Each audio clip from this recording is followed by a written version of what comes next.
নমস্কাৰ, মই ডাক্তৰ বিপুল বৰঠাকুৰ। মই অস্থিৰোগ বিভাগৰ অধ্যাপক। আজি আপোনালোকৰ সন্মুখলৈ এটা বিষয়বস্তু লৈ আহিছোঁ।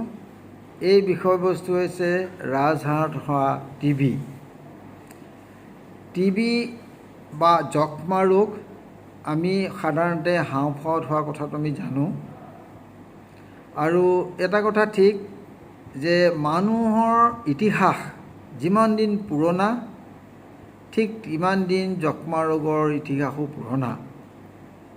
দেখা গৈছে যে প্ৰায় 10,000 বছৰমানৰ আগৰ জীৱাশ্ম বা কংকালৰ মাজতো এই অৰ্গেনিজিম বা টিবিৰ বীজাণু দেখিবলৈ পোৱা গৈছে।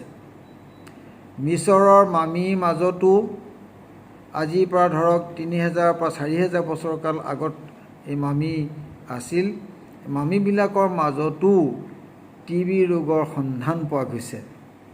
তাৰমানে মানুহৰ ইতিহাসৰ লগত এই যক্ষ্মা ৰোগৰ ইতিহাসো অতি পুৰণি। যদিও আমি যথেষ্ট প্ৰচেষ্টা দিছোঁ, যদিও আমাৰ সমাজক যক্ষ্মা ৰোগৰ পৰা বিমুক্তি কৰিবৰ কাৰণে বিভিন্ন ধৰণৰ আঁচনি হাতত লোৱা হৈছে, চৰকাৰৰ ফালৰ পৰা বিভিন্ন প্ৰচেষ্টা লোৱা হৈছে, তৎসত্ত্বেও কিন্তু আমাক ই যক্ষ্মা ৰোগে এৰা দিয়া নাই। কিছুমান দিশত ইয়াৰ প্ৰাবল্য আৰু আক্ৰমক ৰূপটো আৰু বৃদ্ধিয়ে পাইছে। দেখিবলৈ পোৱা গৈছে যে আগৰ টিবি যিবিলাক আমাৰ ঔষধ আছিলে, এতিয়া যক্ষ্মা ৰোগৰ যিবিলাক বীজাণু সেইবিলাক তাত কাম নকৰা হৈছে। আমি আজিকালি ৰেজিষ্টেণ্ট টিউবাৰকুলোচিছৰ সংখ্যাও যথেষ্ট দেখিবলৈ পাইছোঁ, আৰু ই এটা আমাৰ কাৰণে এটা সমস্যা হৈ পৰিছে। যে কি নহওক, আমাৰ দেহৰ যিকোনো অংশতে যক্ষ্মা ৰোগে আক্ৰমণ কৰিব পাৰে। যক্ষ্মা ৰোগটো এনে এটা ৰোগ যি মূৰৰ পৰা ভৰিলে যিকোনো অংগতে ই আক্ৰমণ কৰিব পাৰে। মূৰৰ ভিতৰত থকা ব্ৰেইনেই হওক বা দেহৰ যিকোনো লিম্ফ নোডেই হওক বা হাওঁফাওঁই হওক, পেটৰ ভিতৰত ইণ্টেষ্টাইনৰ কইলবিলাকৰ মাজতে হওক বা কিডনীত হওক বা প্ৰষ্টেট হওক, ইউৰিন ব্লাডাৰ হওক, বক্ষ হওক, যিকোনো অংশতে ই আক্ৰমণ কৰিব পাৰে। আৰু আমি সাধাৰণতে হাওঁফাওঁত হোৱা টিবিৰ কথাই বেছিকৈ জানো। এইটো কথা ঠিক, বিভিন্ন ধৰণৰ অংগবিলাকলৈ যি টিবি সঞ্চালিত হৈ যায় আক্ৰমণ কৰিবলৈ, ই কিন্তু পোনপ্ৰথমতে অধিকাংশ সময়ত হাওঁফাওঁৰ মাজেদিয়ে যায়। হাড়ৰ কথাটো এইটো কথা সত্য যে পোনপ্ৰথমতে সাধাৰণতে আমি ড্ৰপলেট বা উশাহ নিশাহৰ যোগেদি, শ্বাস প্ৰশ্বাসৰ যোগেদিয়েই বেছিকেলি এই বীজাণু আমাৰ দেহৰ ভিতৰত প্ৰৱেশ কৰে। অৱশ্যে স্কিনত কেতিয়াবা ডাইৰেক্টলি হ'ব পাৰে বা চৰ্মত হ'ব পাৰে, বা অথবা খোৱাৰ পিছতো বভাইন টিউবাৰকুলোচিছ বুলি কয়। সাধাৰণতে গাখীৰৰ মাজেদি আমাৰ এইটো গৈ ইণ্টেষ্টাইন বা পেটৰ ভিতৰত হ'ব পাৰে। সাধাৰণতে এই তিনিটা প্ৰকাৰৰ মাজেদি এই যক্ষ্মা ৰোগৰ বীজাণু, আমি বেচিলাছ বুলি কওঁ, ই আমাৰ দেহত প্ৰৱেশ কৰিব পাৰে। কিন্তু অধিকাংশ সময়ত হাওঁফাওঁৰ মাজতেই এই টিবি গৈ প্ৰৱেশ কৰে। পোনপ্ৰথমতে ই যেতিয়া প্ৰৱেশ কৰে, সাধাৰণতে সৰু আমাৰ দেহত প্ৰৱেশ সাধাৰণতে সৰুকালতে হয়, সৰু ল'ৰা ছোৱালীবিলাকৰ ভিতৰতে হয়। উশাহ নিশাহৰ মাজেদি গৈ হাওঁফাওঁ সোমালগৈ। হাওঁফাওঁ সাধাৰণতে ওপৰ অংশত ই স্থান লয়। তাতে প্ৰথমতে সিহঁতে এটা কমপ্লেক্স সৃষ্টি কৰে, যাক আমি টিউবাৰকুল বুলি কওঁ বা আমি প্ৰাইমেৰী কমপ্লেক্স বুলি কওঁ। যেতিয়া প্ৰাইমেৰী কমপ্লেক্স এনেধৰণে হয়, অৰ্থাৎ বীজাণু অহাৰ লগে লগে আমাৰ দেহত থকা প্ৰতিৰক্ষা সৈন্যবিলাকেও ইয়াৰ ওপৰত আক্ৰমণ কৰে। তাৰ ফলত এটা কমপ্লেক্সৰ সৃষ্টি হয়, যাক কোৱা হয় প্ৰাইমেৰী কমপ্লেক্স। যেতিয়াই প্ৰতিৰক্ষা শক্তি বৃদ্ধি থাকে, স্বাস্থ্য সুস্থ থাকে, তেতিয়া এই বীজাণুবিলাক নিশ্চিন্ন হৈ যায়, নাইকিয়া হৈ যায়। কেতিয়াবা কিন্তু এই কথাটো সত্য নহয়। কেতিয়াবা কি হয় যে ই হাওঁফাওঁৰ পৰা বিভিন্ন দেহলৈ সি বিয়পিব পাৰে, বিয়পি যায়ো, গ'লেও সি এই অংগবিলাকত গৈ পটককৈ আক্ৰমণ নকৰে।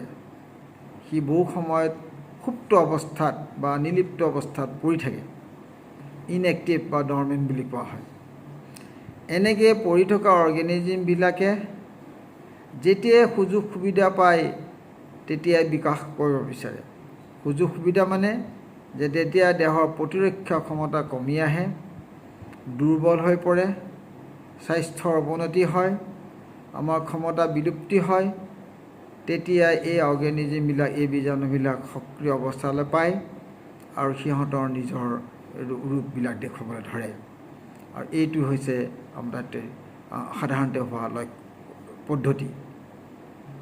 কেতিয়াবা এনেকুৱা হয় যে দেহৰ বিভিন্ন অংগত একেলগে কেইবাটাও জেগাতো টিবি হ'ব পাৰে। হাওঁফাওঁতো হ'ব পাৰে, হাড়ত হ'ব পাৰে, নাইবা ইণ্টেষ্টাইনৰ ভিতৰত হ'ব পাৰে, বা ব্ৰেইনৰ মাজতো একেলগে হ'ব পাৰে।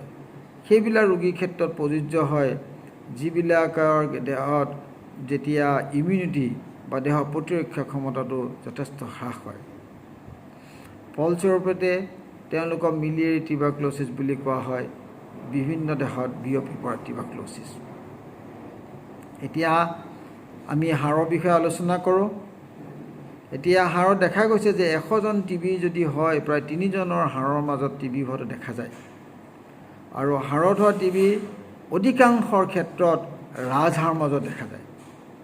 তাৰপিছতে আমাৰ উৰুসন্ধি বা হিপ জইণ্ট, তাৰপিছত নি জইণ্ট বা আঁঠু, তাৰপিছত এংকুল জইণ্ট, তলত পানীগাঁঠি বা এলব' এণ্ড শ্ব'ল্ডাৰ জইণ্টৰ মাজত হ'ব পাৰে। কিন্তু অধিকাংশ মানে হাড়ত হোৱা 50% ৰোগীৰ মাজত কিন্তু আমি হাড়ৰ ভিতৰত দেখিবলৈ পাওঁ, ৰাজহাড়ৰ মাজত। এতিয়া ৰাজহাড়ৰ মাজত কেনেকৈ যায়? ইতিমধ্যে আলোচনা কৰাৰ মতে পোনপ্ৰথমতে এই বীজাণু গৈ পেলাই হাওঁফাওঁত সোমায়। সাধাৰণতে হাওঁফাওঁৰ পৰা হিমাটোজেনিয়াছ মানে ৰক্তৰ চালনাৰ মাজেদিয়ে ই গৈ পেলাই হাড়ত গৈ স্থিতাপি ল'ব পাৰে। আৰু দেখা গৈছে যিহেতু এই হাড়বিলাক আমাৰ সন্মুখত এই চিষ্টাৰ্না কাইলি বুলি এটা বস্তু আছে, মানে এইটো লিম্ফেটিক। আমাৰ লিম্ফ মানে হৈছে আমাৰ গ্লেণ্ড। যেনে আমাৰ চৰ্দি কাহ লাগিলে বা টনচিলাইটিছ হ'লে আমি কিছুমান গুটি ইয়াত দেখিবলৈ পাওঁ, বা আমাৰ ইংগুইনেল ৰিজনত বা আমি কেতিয়াবা দেখিব পাওঁ গাঁঠি নমা বুলি কওঁ, সেইবিলাক হৈছে লিম্ফ নোড। এই লিম্ফ নোডে যিবিলাক চেনেল, যিবিলাকৰ যোগেদি যোগাযোগ হয়, তেনে এটা ষ্টেচন, একোটা সেইকেইটা ষ্টেচন নিচিনা য'ত জমা হৈ থাকে লিম্ফবিলাক, সেইখিনি ওচৰত থকাৰ কাৰণে হওক, বা ভিচাৰেল অৰ্গেন অৰ্থাৎ পেটৰ বিভিন্ন অংগবিলাক হাড়ৰ ওচৰতে থকাৰ কাৰণে হওক, সেই গতিকে ই গৈ পেলাই ৰাজহাড়ত বেছিকৈ প্ৰৱেশ কৰাৰ সুবিধাটো পায়। আৰু ৰাজহাড়ৰ ভিতৰত কোনটো অংশত পায়? আমি পাওঁ থ'ৰাক'লাম্বাৰ এৰিয়া। থ'ৰাক'লাম্বাৰ মানে কি? যে আমাৰ ওপৰৰ ফালে যে ডিঙিটো চাওঁ, এইখিনি চাৰ্ভাইকেল অঞ্চল বুলি কওঁ, তাৰ পাছৰখিনি আমি থ'ৰাচিক কওঁ, আৰু তলৰখিনিক আমি লাম্বাৰ বুলি কওঁ। আৰু সাধাৰণতে দেখা যায় যে এই লাম্বাৰ আৰু থ'ৰাচিকৰ যিটো সংযোজন স্থান, য'ত সিহঁতে লগ হয়, তাতেই আটাইতকৈ বেছিকৈ দেখা যায়। ইয়াৰ কাৰণটো হ'ল যে ইয়াতে কঁকালৰ জোৰটো বেছি পৰে, কিয়নো আমাৰ বক্ষ অঞ্চলৰ হাড়বিলাক অলপ ফিক্স ধৰণৰ, মানে লৰচৰ কম হয়, কিয়নো ইয়াত থ'ৰাচিক ভাৰ্টিব্ৰাবিলাক, কশেৰুকাবিলাকৰ সন্মুখত আমাৰ কামি হাড়ডাল থাকে।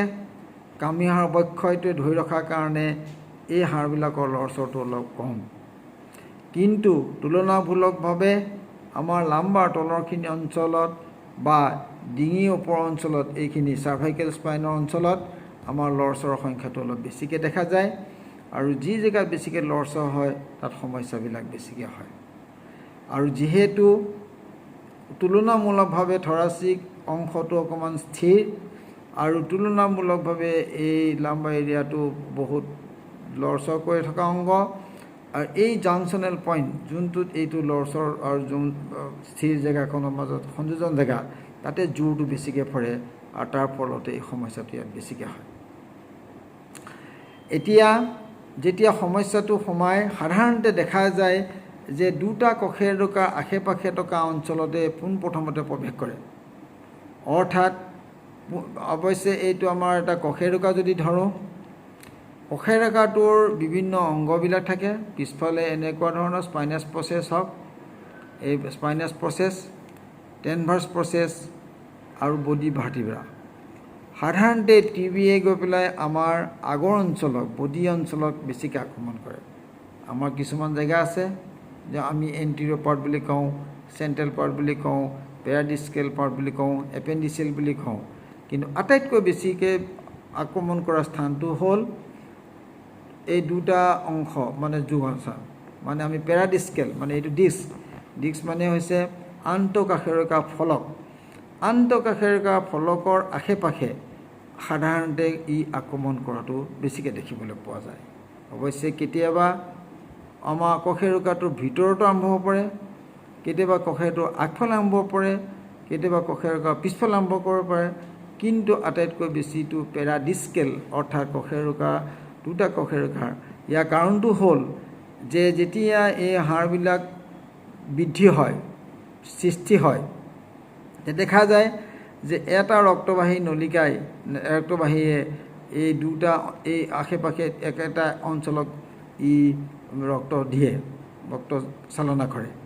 যিহেতু ৰক্তবাহী নলীৰ মাজেদি বীজাণু গৈ ইয়াৰ স্থান পায় আৰু যিহেতু একেটা ৰক্তবাহী নলীয়ে এই অঞ্চলটোক তেজৰ যোগান ধৰে, সেই গতিকে এই অঞ্চলতে বেছিকৈ টিবি হোৱা দেখিবলৈ পোৱা যায়।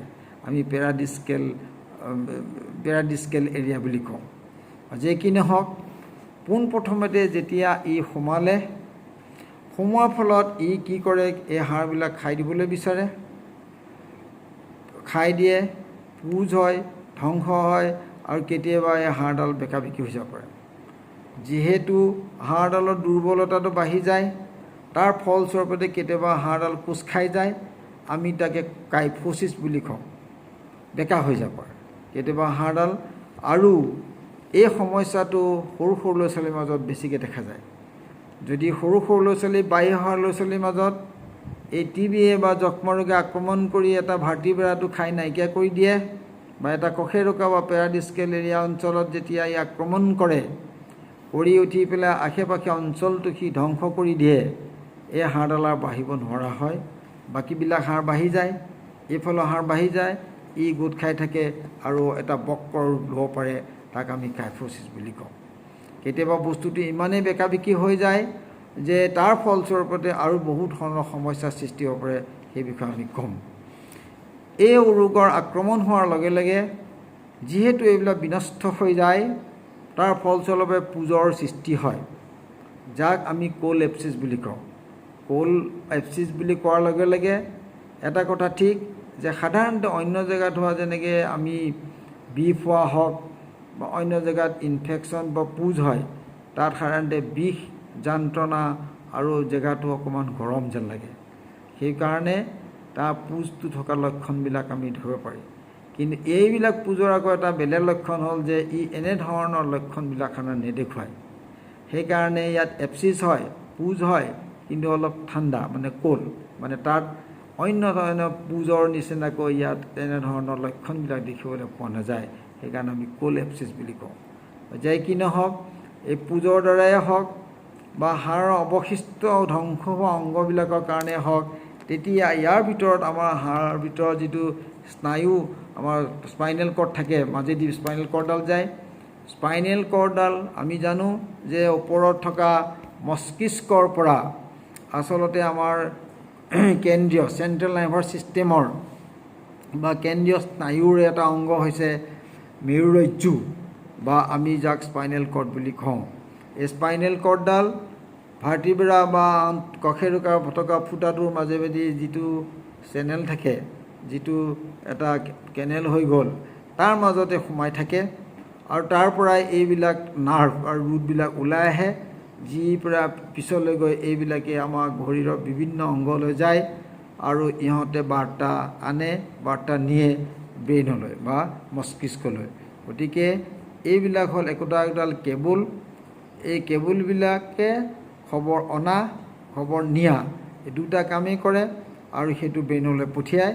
আৰু তাৰ মাজত যাওঁতে যিখিনি মাজেদি গ'ল সেইটো হ'ল আমাৰ স্পাইনেল কৰ্ড। চমু অৰ্থত ক'বলৈ গ'লে এইখনৰ ব্ৰহ্মপুত্ৰ নদীৰ দৰে হ'ল আৰু এইবিলাক হ'ল বিভিন্ন ধৰণৰ উপনদী, য'ত গৈ খবৰবিলাক দিয়ে। ভিতৰত আমাৰ সোঁতটো আছে। এতিয়া কথা হ'ল কি, যিহেতু এই স্নায়ুটো বা মেৰুৰজ্জু বা স্পাইনেল কৰ্ডটো ওচৰতে থাকে, তাৰ ফলস্বৰূপে কি হ'ব যে এই হাড়ডাল যদি আমি বেয়া হৈ যায়, খাই যদি বেয়া কৰি দিয়ে, আমাৰ হাড়ডাল যদি বিনষ্ট হৈ যায়, খাই বেয়া কৰি দিয়ে, পুজ যদি জমা হয়, ই পুজে গৈ পেলাই ভিতৰত থকা স্নায়ুৰ ওপৰত হেঁচা দিব পাৰে। হেঁচা দিয়াৰ ফলত কি হ'ব? হেঁচা দিয়াৰ ফলস্বৰূপতে বিভিন্ন ধৰণৰ সমস্যাৰ সৃষ্টি হ'ব। এই সমস্যাবিলাকৰ ভিতৰত কি হ'ব যে ভৰিলৈ যিটো স্নায়ু সোঁত যাব লাগে, সেই সোঁতটো বাধাগ্ৰস্ত হ'ব। বাধাগ্ৰস্ত হোৱাৰ ফলস্বৰূপতে কেতিয়াবা আমাৰ পেৰালাইচিছ হয়, ভৰিকেইটা অকামিলা হয়, ভৰিবিলাক অকামিলা হয়। সেইটো ডিপেণ্ড কৰে যে কোনটো জেগাত, কোনটো অঞ্চলত হ'ল। যদি তলৰ ফাললৈ হ'ল তেতিয়াহ'লে তলৰ অংশখিনি বেয়া হ'ব। যদি অকণ ওপৰলৈ হ'ল তেতিয়া দেহৰ অধিকাংশ জেগাখিনি পেৰালাইচিছ হ'ব। আমি তাক পেৰালাইচিছ বুলি কওঁ বা পষ্ট পেৰাপ্লেজিয়া বুলি কোৱা হয়। অৰ্থটো হ'ল যে এই পুজেই হওক বা এই বিকৃত হোৱা ভাৰ্টিব্ৰাটোৱে হওক বা হাড়ডাল বেছিকৈ কোচ খাই যোৱাৰ কাৰণেই হওক বা বিভিন্ন ধৰণৰ কাৰণতে এই যেতিয়া স্নায়ুৰ ওপৰত যেতিয়া অত্যাধিক হেঁচা দিব, তেতিয়া এই স্নায়ুবিলাকৰ নিজৰ খবৰ অনা নিয়া কামটো কৰিব নোৱাৰা হৈ পৰে, বাধাগ্ৰস্ত হৈ পৰে। তাৰ ফলস্বৰূপতে যিখিনি অঞ্চলৰ পৰা এই খবৰ অনা নিয়া কামটো সি কৰিছিলে, সেইবিলাক জেগাত ইয়াৰ প্ৰভাৱ পৰিব। সেই প্ৰভাৱৰ ফলস্বৰূপতে পেৰালাইচিছ হয়। পেৰালাইচিছ কেতিয়াবা পূৰ্ণৰূপে পেৰালাইচিছ, কেতিয়াবা অৰ্ধৰূপে পেৰালাইচিছ। আমি চমু অৰ্থত ক'ব গ'লে হাফ পেৰালাইচিছ বা ফুল পেৰালাইচিছ, এই শব্দবিলাক অৱশ্যে শুনিবলৈ হয়, কিন্তু তাক আমি পেৰাপেৰেচিছ বা পেৰালাইচিছ বুলি কওঁ। পেৰেচিছটোৱে অৰ্ধ মানে আধা, কমকৈ হ'লেও মানে দুৰ্বল হৈছে কিন্তু পূৰাকৈ হোৱা নাই। আৰু কিছুমানৰ ক্ষেত্ৰত পূৰ্ণ গতিত একেবাৰে একো সাৰ সুৰ নাইকিয়া হৈ যায়। কিছুমানৰ অকণ অকণ চেঞ্চেশ্যন থাকে, চুলে গম পায়, কিছুমান গম পায়, কিছুমান নাপায়। তেনেকৈ হাতৰ ভৰিটো অলপ জোৰ আছে কিন্তু পূৰ্ণ জোৰ নাই, ভৰিটো লৰচৰ কৰিব পাৰে কিন্তু থিয় হৈ খোজকাঢ়িব নোৱাৰে বা বহিব নোৱাৰে বা চিৰিটি বগাব নোৱাৰে। এনেধৰণৰ পৰ্যায়ক্ৰমে যেতিয়া হেঁচাটো কম হ'লে আমাৰ ইয়াৰ প্ৰতিফলিত হ'ব লগা যিটো স্নায়ুৰ প্ৰভাৱ, সেইবিলাক কম বেছটো নিৰ্ভৰ কৰিব কিমান ধৰণৰ হেঁচা পৰিল।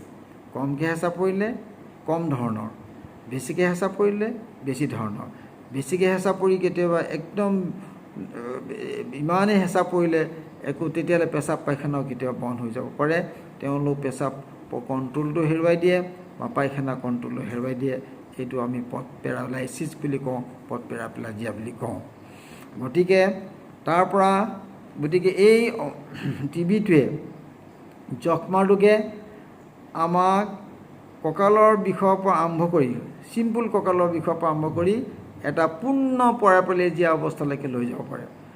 সেইটো ডিপেণ্ড কৰে, নিৰ্ভৰ কৰে ই কিমানখিনি বিনষ্ট কৰিছে, কিমানখিনি স্নায়ুৰ ওপৰত হেঁচা দিছে। এতিয়া এইখিনি হ'ল লক্ষণ। এইখিনি কি কৰিব পৰা পেথলজিছ বুলি কওঁ। কিন্তু কথা হ'ল কি, লক্ষণবিলাক কি কি হয়। এতিয়া আমি যদি লক্ষণবিলাকৰ কথা ভাবোঁ, যেনে মানুহজনে বা মানুহগৰাকীয়ে বা ৰোগীজনৰ কেনেকুৱা ধৰণৰ লক্ষণ হ'ব পাৰে। সাধাৰণতে আমি কওঁ কনষ্টিটিউশ্যনেল চিমটমছ। কনষ্টিটিউশ্যনেল চিমটমছ মানে গোটেই দেহত ইয়াৰ কি ধৰণৰ প্ৰভাৱ পৰিছে।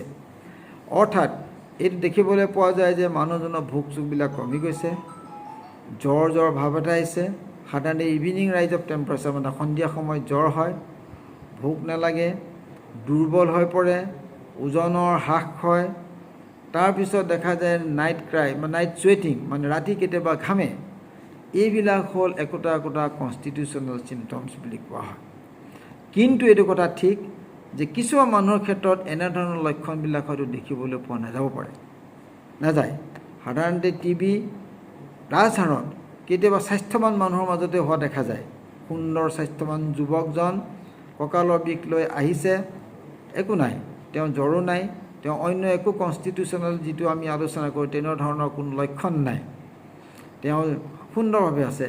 কিন্তু কঁকালৰ বিষ যেতিয়া তেওঁলোকৰ এক্সৰে আদি কৰি চোৱা যায় তেতিয়া দেখা যায় যে তেওঁ টিবিয়ে আক্ৰমণ কৰিছে। গতিকে কিছুমানৰ ক্ষেত্ৰত এই কথাটো প্ৰযোজ্য নহয় আৰু কিছুমানৰ ক্ষেত্ৰত অৱশ্যে প্ৰযোজ্য হয়।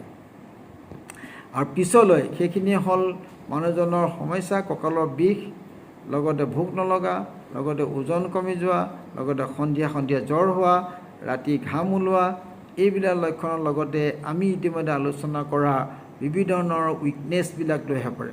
তেওঁ হয়তো ক'ব পাৰে যে মোৰ ভৰিটো লাহে লাহে কমজুৰি যেন লাগিছে, খোজ কাঢ়িবলৈ যেন মোক সাৰথি এটা দৰকাৰ হৈছে, আগেয়ে মই পটককৈ দৌৰ মাৰি যাব পাৰিছিলোঁ, এতিয়া মই যাব পৰা নাই, মোৰ ভৰিটো দুৰ্বলতা আহিছে। এনেধৰণৰ লক্ষণবিলাকে আমাক নাৰ্ভৰ ওপৰত হেঁচা দিয়া কথাটো বুজায়। এইসকল ৰোগী এতিয়া চিকিৎসানো কি হ'ব পাৰে? পোনপ্ৰথমতে তেওঁলোকক আমি এক্সৰে ইনভেষ্টিগেশ্যন আদি কৰাটো দৰকাৰ। আজিকালি এক্সৰে হওক, চিটি স্কেনে হওক বা MRI আদি ইনভেষ্টিগেশ্যন যিবিলাক আজিকালি নতুন নতুন পদ্ধতি ওলাইছে, সেইবিলাকে আমাক টিবিক অতি সোনকালে ডায়েগনচিছ কৰাত এটা সিদ্ধান্তত উপনীত হোৱাত সহায় কৰে। অৱশ্যে এইটো কথা ঠিক যে এক্সৰেত থাকিলেও আজিকালি কৈছে যে পৰাপক্ষত আমি কিবা এটা বায়োপচি কৰি হ'লেও ইয়াৰ পৰা আজিকালি চিটি গাইডেড বায়োপচি বুলি কোৱা হয়, তাৰমানে এক্সৰেত চাই নিডিলৰ সহায়ত ইয়াৰ পৰা পুজ বা কিবা এটা অকণ উলিয়াব পাৰি নেকি, আৰু সেইটো পৰীক্ষা কৰি পেলাই আমি তাত টিবি হৈছে বুলি কনফাৰ্ম কৰাটো বেছি দৰকাৰী বুলি কোৱা হৈছে। সেইখিনিয়ে আমাৰ ডায়েগনচিছটো 100% দিয়াৰ লগতে আৰু এটা কথা সহায় কৰে যে আমি পোনপ্ৰথমতে যিটো কৈছিলোঁ যে কেতিয়াবা ৰেজিষ্টেণ্ট হ'ব পাৰে, ঔষধবিলাক কাম নকৰিব পাৰে। সেই ঔষধবিলাকে কাম কৰিব নকৰিব এই কথাটো এই টিচুখিনি যিখিনি আমি উলিয়াই পেলাই পৰীক্ষা কৰিবৰ কাৰণে দিলোঁ, সি আমাক সহায় কৰে। গতিকে যদিও আমি কনষ্টিটিউশ্যনেল বা লক্ষণবিলাক তথা এক্সৰে বা অন্যান্য পদ্ধতিৰ দ্বাৰা আমি এটা সিদ্ধান্তত উপনীত হওঁ, তৎসত্ত্বেও আমি ইয়াৰ পৰা যদি আমি কিছু কোষ বা পুজ বা তেনেধৰণৰ ইনফেক্টেড মেটেৰিয়েলখিনি আনি পৰীক্ষা কৰি পেলাই যদি আমি প্ৰমাণ কৰিব পাৰোঁ, তেতিয়া আমাৰ ডায়েগনচিছটো বেছি ভাল হয় আৰু ঔষধ দিয়াটো বেছি সুষম হৈ পৰে। আজিকালি সেইবিলাকৰ CB নেট আদি পৰীক্ষা বুলি কোৱা হয়, যাৰ সহায়ত অতি সোনকালে আমি সেই অৰ্গেনিজিমটো বেচিলাছ আছেনে নাই বা বেচিলাছৰ অৱশংশ কিবা আছে নেকি, সেইবিলাক আমি উদ্ধাৰ কৰি পৰীক্ষা কৰি সিদ্ধান্ত লৈ তাৰ ওপৰতো আকৌ ঔষধে কাম কৰিব নকৰে সেই কথাটো আমি নিশ্চয়তা কৰিব পাৰোঁ। এইখিনি হ'ল ডায়েগনচিছৰ কথা।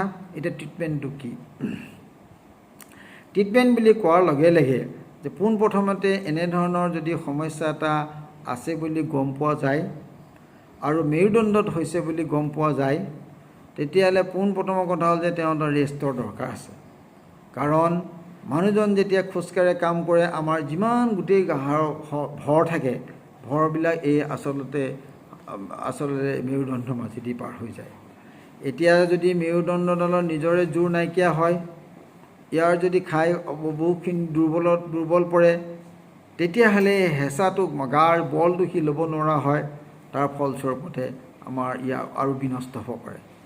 এতিয়া ঘৰখনৰ পুলবিলাক খুঁটিবিলাক কোমল, খুঁটাবিলাক কোমল আৰু তাৰ ওপৰত বহুত ঘৰ আছে, তেতিয়া উপায় নাই, কেতিয়াবা সি চাপা মাৰি যাব পাৰে, কলাপছ কৰিব পাৰে।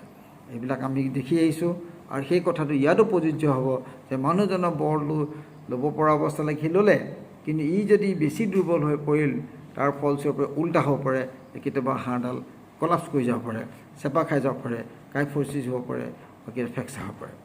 গতিকে ৰেষ্ট বৰ দৰকাৰী আৰু তেওঁলোক খাদ্য প্ৰতি অকণমান ধ্যান দিব লাগিব যাতে খোৱা বোৱাবিলাক ভাল হয়। আৰু আটাইতকৈ ডাঙৰ কথা হ'ল এণ্টিটিউবাৰকুলাৰ ড্ৰাগ মানে টিবি ঔষধ।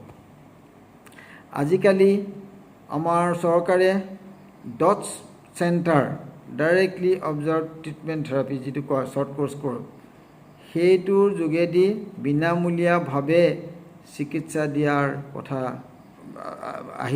দিয়া হৈছে। আৰু গতিকে তেওঁলোকক বহু সংখ্যৰ ক্ষেত্ৰত তেওঁলোকক ডটছ চেণ্টাৰত তেওঁলোকৰ নামটো অন্তৰ্ভুক্ত কৰি তেওঁলোকক চিকিৎসা দিয়াৰ ব্যৱস্থা কৰা হয়। বিনামূলীয়া চিকিৎসাটো গভৰ্ণমেণ্টে আমাৰ ফ্ৰীকৈ দিছে, কিন্তু ইয়াক নিয়মীয়াকৈ লোৱাটো আটাইতকৈ গুৰুত্বপূৰ্ণ কথা। সাধাৰণতে 1 বছৰৰ পৰা 1.5 বছৰলৈকে হাড়ৰ ভিতৰৰ ঔষধ খাব লাগে। হাওঁফাওঁত হোৱা টিবি লগত ইয়াৰ এইটো মিল নাই। হাড়ত হোৱা টিবিত কমপক্ষে 12 মাহৰ পৰা 18 মাহলৈকে টিবি ঔষধ খাবলগীয়া হয়। যদি আধাতে খাই এৰি দিয়া হয় তেতিয়াহ'লে এই সমস্যাটো আকৌ ওলা হ'ব পাৰে আৰু এই সমস্যাটো পিছৰ ফাললৈ আৰু বেছি জটিল হ'ব পাৰে। গতিকে এবাৰ যদি টিবি ডায়েগন'চিছ হৈছে বুলি গম পোৱা যায় তেতিয়াহ'লে তেওঁক ৰেষ্ট, সুষম খাদ্য, তাৰ লগতে আমি ব্ৰেষ্ট বুলি কওঁ, কিছুমান ছাপোৰ্ট আছে, আমি এইবিলাক স্পাইনেল ব্ৰেষ্ট বুলি কওঁ, যিবিলাকে ঢোকা দিয়া নিচায়। ঘৰখন ঠেকা খাই গৈছে, কলগছৰ পৰি গৈছে, আমি যেনে ঠেকা দিলোঁ, ঠিক তেনেকৈ আমি ৰাজহাড়ডালকো কিছুমান ছাপোৰ্ট দিয়া আছে পদ্ধতি, যাৰ সহায়ত যাতে সি কলাপছ নকৰে, বেয়া হৈ নাযায়, ভাগি নাযায়, তাৰ কাৰণে আমি এনেকুৱা ধৰণৰ ব্ৰেষ্ট ব্যৱহাৰ কৰিব লাগে। আৰু ব্ৰেষ্টবিলাক কিন্তু নিৰবিচ্ছিন্নভাৱে ডাক্তৰে যেতিয়ালৈকে কয় তেতিয়ালৈকে লগাই থকাটো বাঞ্ছনীয় হয়। আধাখনীয়া কৰিলে সেই সমস্যাটো বৃদ্ধি হ'ব পাৰে। টিবি ঔষধ অকণমান কেতিয়াবা কিছুমান মানুহে বমি হয়, খাবলৈ বেয়া পায়, ইত্যাদি সমস্যা আহে, আৰু খালেও পেচাব ৰঙা হোৱা এইটো স্বাভাৱিক কথা। কিন্তু তৎসত্ত্বেও এইবিলাক যদিও কিছুমান সমস্যা আহি পৰে, কিন্তু তৎসত্ত্বেও এই ঔষধবিলাক নিৰবিচ্ছিন্নভাৱে খোৱাটো আটাইতকৈ গুৰুত্বপূৰ্ণ কথা। যিবিলাকে আধাতে খাই এৰি দিয়ে তেওঁলোকৰ দুনাই টিবি হোৱাৰ সম্ভাৱনা আহে, আৰু পিছৰ বাৰত হয়তো এই ঔষধবিলাকে কাম নকৰিব পাৰে। ইয়াৰ উপৰিও এই সমস্যাবিলাকে এটা জটিল ৰূপ ল'ব পাৰে। গতিকে এবাৰ টিবি ডায়েগন'চিছ হোৱাৰ পিছত ডটছৰ তলত তেওঁলোকে নিয়মিতভাৱে ঔষধ খোৱাটো বাঞ্ছনীয়। ইয়াৰ উপৰিও এই চিকিৎসাৰ লগত কিছুমান অস্ত্ৰোপচাৰৰ প্ৰয়োজন হয়। ৰেষ্ট, ব্ৰেষ্ট, টিবি ঔষধ এইখিনি আহিল, তাৰপিছত কি আহিলে? তাৰপিছত কিছুমান অস্ত্ৰোপচাৰৰ কথা আহে। সাধাৰণতে আমাৰ দেশত মিডিল পাৰ্ট ৰেজিম বুলি কোৱা হয়। পোনপ্ৰথমতে অধিকাংশ মানুহক আমি এনেকৈ ৰেষ্ট, ব্ৰেষ্ট আৰু ঔষধৰ মাজে দিওঁ। যিবিলাকে ঔষধৰ দ্বাৰা ৰেছপন্সটো কম পায়, ঔষধে তেওঁলোকৰ গুণাগুণ ভালকৈ দিব নোৱাৰে, তেওঁলোকক কিছুমান অস্ত্ৰোপচাৰৰ প্ৰয়োজন হৈ পৰে। আৰু যিবিলাকক আমি ইতিমধ্যে আলোচনা কৰিছোঁ যে পেৰালাইচিছ হৈ গ'ল, চেপা মাৰি ধৰিলে, তেওঁলোককো হয়তো অপাৰেশ্যনৰ দৰকাৰ হ'ব পাৰে। এই অপাৰেশ্যনবিলাকৰ যোগেদি আজিকালি আমি পেডিকুল স্ক্ৰু ফিক্সেশ্যন টেকনিক আছে, যাৰ সহায়ত পিছফালৰ পৰা স্ক্ৰু মাৰি পেলাই, পিছৰ ফালৰ পৰা স্ক্ৰু মাৰি পেলাই হাড়ৰ ভিতৰত স্ক্ৰু মাৰি ফিক্স কৰা হয়, যাতে সি স্থিৰ হৈ থাকে। আৰু তাৰ লগতে আমাৰ যিখিনি বেয়া অংশ আছিলে ডেব্ৰাইটমেণ্ট কৰি সেইখিনি লেতেৰাখিনি গোটেইখিনি চাফা কৰা, আৰু কৰাৰ উপৰিও সেই জেগাটোত কেতিয়াবা হাড়ৰ নতুন অংশ এটা তাত সংস্থাপন কৰা, অথবা বিভিন্ন ধৰণৰ কেছ ছিষ্টেম আছে, আজিকালি ইমপ্লাণ্টছ পোৱা যায়, যিবিলাক ইয়াত লগাবলগীয়া হয়। গতিকে পোনপ্ৰথমৰ কথা হ'ল যে ৰেষ্ট, ব্ৰেষ্ট, এণ্টিটিউবাৰকুলাৰ ড্ৰাগ সকলোৱে ল'ব লাগিব। আৰু কিছু সংখ্যক মানুহক আমি তেনেকৈ অপাৰেশ্যনৰ প্ৰয়োজন হ'লে দিব লাগিব। গতিকে ইয়াত কেতিয়াবা অপাৰেশ্যনৰ প্ৰয়োজন হয়, কিন্তু আটাইতকৈ ডাঙৰ কথা যে অপাৰেশ্যনটোৱে চিকিৎসা মূল নহয়। আটাইতকৈ মূল হৈছে এণ্টিটিউবাৰকুলাৰ ড্ৰাগ, ঔষধখিনি নিয়মিতভাৱে সময়মতে খোৱা, আৰু নিয়মিতভাৱে খোৱা, আৰু কেতিয়াও মাজতে এৰি নিদিয়া বা আধাতে এৰি নিদিয়া। আধাতে এৰি দিয়াসকলে এইটো আটাইতকৈ ডাঙৰ ভুল কাম কৰিছে, আৰু তেওঁলোকে এনেধৰণৰ কৰাৰ ফলত তেওঁলোকৰ লগতে সমাজৰ কাৰণে এটা বেয়া খবৰ আনে। গতিকে এনেধৰণৰ খোৱাটো আধাতে এৰি দিয়াটো বাঞ্ছনীয় নহয়। ইতিমধ্যে আমি আৰু এটা কথা ইয়াতে উনুকিয়াই থওঁ যে হাড়ৰ টিবি ইজনৰ পৰা সিজনলৈ বিয়পি যাব পাৰিবনে? হাড়ৰ টিবি সাধাৰণতে ইজনৰ পৰা ইজনলৈ বিয়পি নাযায়। এইসকল লোকক ঘৰতে চিকিৎসা দিব পাৰি। পোনপ্ৰথমতে চিকিৎসালয়ত চিকিৎসা দিয়াৰ পিছত সাধাৰণতে তেওঁলোকক ঘৰতে ৰখা হয়। আৰু ঘৰৰ পৰিয়ালৰ মাজত এইটো সংশয় ভাৱ হ'ব নালাগে যে তেওঁ টিবিটো মোৰ গালৈ আহিব। এইটো কথা ঠিক, যদি হাড়ৰ টিবিৰ লগতে হাঁফৰো টিবিও আছে, যদি তেওঁ কাহ আদিত এইটো স্পুটামত যদি মানে কফত যদি তেওঁৰ লক্ষণ আছে, তেতিয়াহ'লে এইটো কথা ঠিক যে তেতিয়াহ'লে এওঁ আন এজনক বিয়পোৱাৰ সম্ভাৱনাটো বেছি। কিন্তু সাধাৰণতে হাড়ৰ পৰা হাড়লৈ বিয়পি নাযায়। গতিকে এনেধৰণৰ ৰোগীসকলক ঘৰতে চিকিৎসা দিলেও ঘৰৰ ওচৰৰ থকা লোকসকলৰ মাজত এনেকুৱা সংশয় ভাৱটো আহিব নালাগে। আমি বিভিন্ন ধৰণৰ আলোচনা কৰিলোঁ আজি।